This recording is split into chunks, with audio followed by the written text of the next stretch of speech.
আজ বৃহস্পতিবার আর আজ হচ্ছে আন্তর্জাতিক চা দিবস। তাই ভাবলাম সন্ধেবেলার চাটা আপনাদের সাথে শেয়ার করা যেতে পারে। কিন্তু চায়ের সাথে কি শুধু চাই চলে তা তো না, চায়ের সঙ্গে একটু টাও চলে। তো টাটা আমি বাড়িতে বানিয়েছি, কিন্তু প্রচণ্ড গরম, পুরো ঘেমে গেছি, রান্নাঘরে যাওয়া একেবারেই যাচ্ছে না।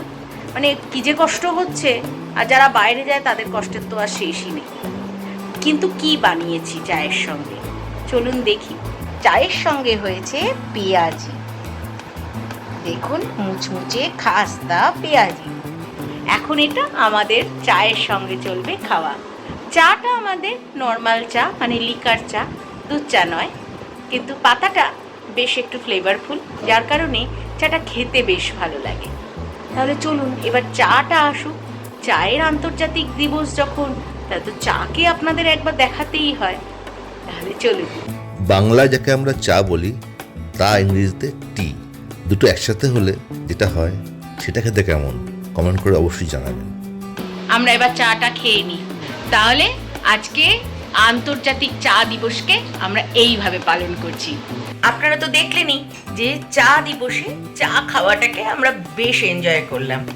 হঠাৎ করেই আমার আর ভরসাজের প্ল্যান হলো যে রাত্রে কি খাবো। শুরুটা যখন এত সুন্দরভাবে হয়েছে, তাহলে রাত্রিটাও তো বেশ একটু মজাদার কিছু করতে হবে।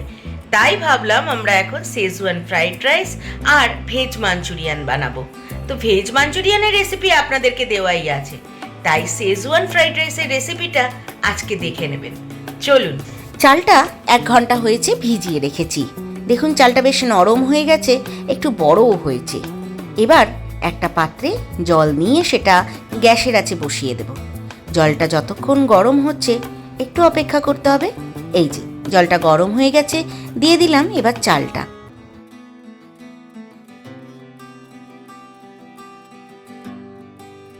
এবার হাতা দিয়ে ভালো করে একটু নাড়াচাড়া করে নিলাম। এবার একটু সাদা তেল দিয়ে দিলাম। সাদা তেলটা দিলে ভাতটা কিন্তু ঝরঝরে হবে। চাইলে কিন্তু আপনারা এই ট্রিক্সটা অ্যাপ্লাই করতে পারেন।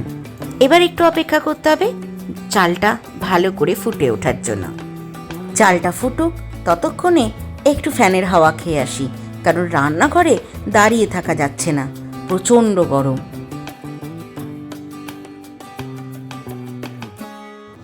এবার একটু দেখে নিই চালটা কি অবস্থা। এখনও পুরোপুরি হয়নি, আর একটু অপেক্ষা করতে হবে।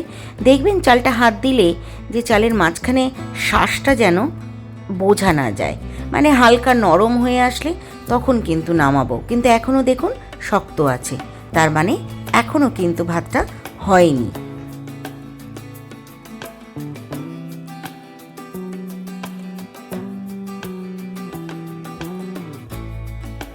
ভাতটা হয়ে গেছে, ফ্যান গেলে এবার ভাতটাকে কিন্তু একটা জায়গায় ঠান্ডা করতে দিতে হবে। তার ফাঁকে চলুন করে নিই শেজওয়ান চাটনি। এটা আমি ঘরেই করব। গরম জলে শুকনো লঙ্কা ভিজিয়ে রেখেছিলাম। এটা যদি কাশ্মীরি লঙ্কা হয় তাহলে আরও কয়েকটা দিতে পারেন। যেহেতু আমার কাছে নেই, তাই শুকনো লঙ্কাটা খুব কম পরিমাণেই দিলাম। দিয়ে দিচ্ছি 3টে টমেটো, মিডিয়াম সাইজের ছিল তাই 3টে দিলাম, বড় হলে 2টো দিতে পারেন। এটাকে পেস্ট করে নিয়েছি। এবার দেখুন কি দারুণ কালারটা এসছে না। টমেটো আর এই গরম জলে ভেজানো শুকনো লঙ্কার কালারটা কিন্তু দারুণ আসে। গ্যাসের আছে এবার কড়াই বসিয়ে দেব। কড়াইটা গরম হয়ে গেছে, এতে দিয়ে দিচ্ছি সাদা তেল। তেলের পরিমাণটা একটু বেশি দিচ্ছি, কেননা আমি এই শেজওয়ান চাটনিটা মানে কিছু দিনের জন্য বাড়িতে ফ্রিজে স্টোর করব, সেই কারণে। তেলের মধ্যে দেওয়ার পরে বেশ কিছুক্ষণ বুদবুদি উঠতে থাকবে। এরপরে একটু জল দিতে হবে। জলটা দেওয়ার পরে দিয়ে দিচ্ছি গোলমরিচের গুঁড়ো, দিয়ে দিচ্ছি 1 ঢাকনা ডার্ক সয়া সস। যেই সয়া সসের ঢাকনাটা থাকে তার মধ্যে মাপ করে দিলেই হবে। এবার দিয়ে দিচ্ছি 2 চামচ ভিনিগার, দিয়ে দিচ্ছি hot red chilli sauce without onion and garlic. এই শেজওয়ান চাটনিটায় কিন্তু আমি কোনো রকম রসুন পেঁয়াজ কোনো কিছুর ব্যবহারই কিন্তু করব না। সব কিছু খুব ভালো করে মিশিয়ে নিলাম। এবার দিয়ে দিলাম সামান্য পরিমাণে নুন, দিয়ে দিলাম চিনি। নুন আর চিনিটা দেওয়ার একটাই কারণ ভিনিগার পড়েছে, তার সাথে টমেটো আছে, যাতে ব্যালেন্স হয় স্বাদটা, সেই কারণে। এবার বেশ কিছুক্ষণ নাড়াচাড়া করতে হবে এবং এই অবধি অপেক্ষা করতে হবে যতক্ষণ না এই সসটার থেকে তেল ছাড়তে শুরু করছে। আপনারা কিছুক্ষণ নাড়াচাড়া করতে করতে বুঝতে পারবেন আস্তে আস্তে তেল ছাড়তে শুরু করবে। আপনারা খেয়াল করবেন আরও অনেকটা সময় যাবে। এবার দিয়ে দিলাম কাশ্মীরি লঙ্কার গুঁড়ো। যেহেতু বললাম আমার কাছে কাশ্মীরি লঙ্কা ছিল না, তাই রঙটাকে আরও ডার্ক রেড কালার আনার জন্য কাশ্মীরি লঙ্কার গুঁড়ো দিয়েছি।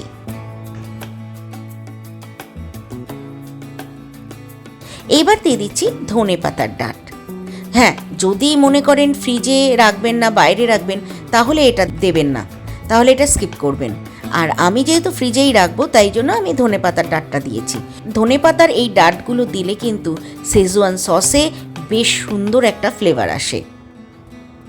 এই দেখুন, একদম ডার্ক শেজওয়ান সস হয়েছে, মানে রেড সস আর কি। এবার গ্যাসের আছে কড়াই বসিয়ে দিলাম। কড়াইতে সাদা তেল দিয়ে দিলাম এবং তেলটা কিন্তু খুব ভালোভাবে গরম হতে হবে। দেখুন, খুব ভালোভাবে গরম হয়ে গেছে। দিয়ে দিচ্ছি পেঁয়াজ কুচি। পেঁয়াজ কুচিটা একটু কিছুক্ষণ নাড়াচাড়া করে নেব।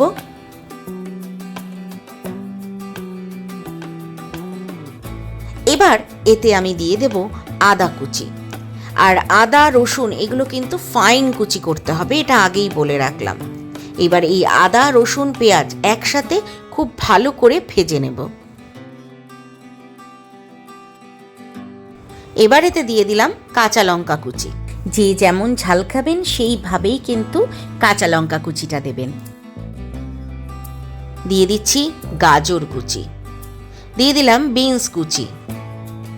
এবার এই গাজর আর বিনসটাকেও এই পেঁয়াজ রসুন কাঁচা লঙ্কার সাথে খুব ভালো করে নাড়াচাড়া করে নিচ্ছি। তবে একটা কথা মাথায় রাখবেন, চাইনিজ রান্না কিন্তু কোনো সবজি খুব বেশি সেদ্ধ হবে না। আপনারা খেয়াল করলেন এর ফাঁকেই দিয়ে দিয়েছি আন্দাজ মতো নুন। নুন দেওয়ার পরে সবজিটাকে বেশ ভালো করে একটু নাড়াচাড়া করব। হালকা যখন নরম হয়ে আসবে তখন আমি এতে দিয়ে দিচ্ছি জল ঝরিয়ে ঠান্ডা করে রাখা ভাত।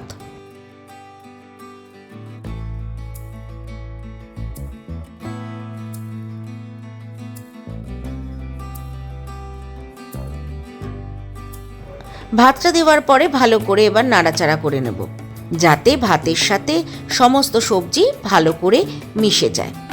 আর এই কাজটা কিন্তু হালকা হাতে করতে হবে, যাতে চালগুলো ভেঙে না যায়। ভালো করে সবজিগুলো ভাতের সাথে মিশে গেছে। এবার এতে দিয়ে দেব শেজওয়ান চাটনি, যেটা আমি আগে করেছিলাম। এটা আপনাদের ঘরোয়াভাবে তৈরি করা এবং এটা যতটা প্রাণ চায় আপনারা দিতে পারেন, এটাতে কোনো বিধিনিষেধ নেই। তবে হ্যাঁ, আমি খুব বেশি দেওয়াটা পছন্দ করি না বলে আমি এইটুকুই দিচ্ছি।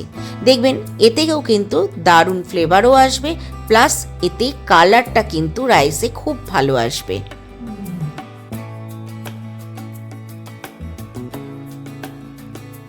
আচ্ছা, যদি মনে হয় নুন দিতে হবে তাহলে কিন্তু নুনটা দিয়ে দিতে হবে। এই যে আমার মনে হয়েছিল যে সামান্য নুন লাগবে, তাই আমি একটু নুন দিয়ে দিলাম। এবার ওপর থেকে ছড়িয়ে দিচ্ছি পেঁয়াজ পাতা কুচি। এইটা দিলে যে কোনো চাইনিজ রান্না কিন্তু দারুণ লাগে খেতে। চলুন এবার ভালো করে মিক্স করে নিই। আর এর সাথে কিন্তু দারুণ লাগে খেতে ভেজ মাঞ্চুরিয়ান। আপনারা ভেজের জায়গায় যারা আপনারা ননভেজ খান তারা ননভেজেও কোনো আইটেম বানিয়ে নিতেই পারেন, তবে আমরা যেহেতু ভেজিটেরিয়ান তাই আমরা এইভাবেই খাবো। রেডি হয়ে গেছে আজকে শেজওয়ান ফ্রাইড রাইস। আগে সার্ভ করে নিই, তারপরে আমরা খেতে বসবো। এইরকমভাবে ভালো সুন্দর করে যদি প্লেটিং করা যায় তাহলে খাওয়ার ইচ্ছেটা মনে হয় আর একটু বেড়ে যায়। একে তো গন্ধও খুব সুন্দর বেরোচ্ছে, আর তার সাথে এই রকম যদি সার্ভ হয় তাহলে কথাই নেই বলুন। চলুন এবার আমরা খেতে বসি, আর তার সাথে ভট্টাচ কেমন খেয়েছে সেটাও আপনাদেরকে শুনিয়ে দেব। খাওয়াটা হয়ে যাক। কেমন খেলে শেজওয়ান ফ্রাইড রাইস? ভালো খাবো না। কেন ভালো খাবে না? এত গরমে অত কিছু রিচ খাওয়া যায় কি? তাও দেখলাম তুমি রান্না করেছো না, এক কথা জাস্ট ফাটাফাটি। আজ আন্তর্জাতিক চা দিবস, তাই ভাবলাম যে একটু এইভাবেও উদযাপন করি আমরা। ভালো ওভারঅল আজকে দুটা খুব ভালো গেছে। আর মাঞ্চুরিয়ান ওটা ফাটাফাটি, মালটা ভালোই খেয়ে গেল। সব মিলিয়ে সাকসেস। তাহলে আজকে এই অবধি, good night. Good night, good night. ভালো থাকবে। আজকের পুরো ব্লগ নিশ্চয়ই ভালো লেগেছে, তাই দেরি না করে লাইক শেয়ার সাবস্ক্রাইব করে দিন।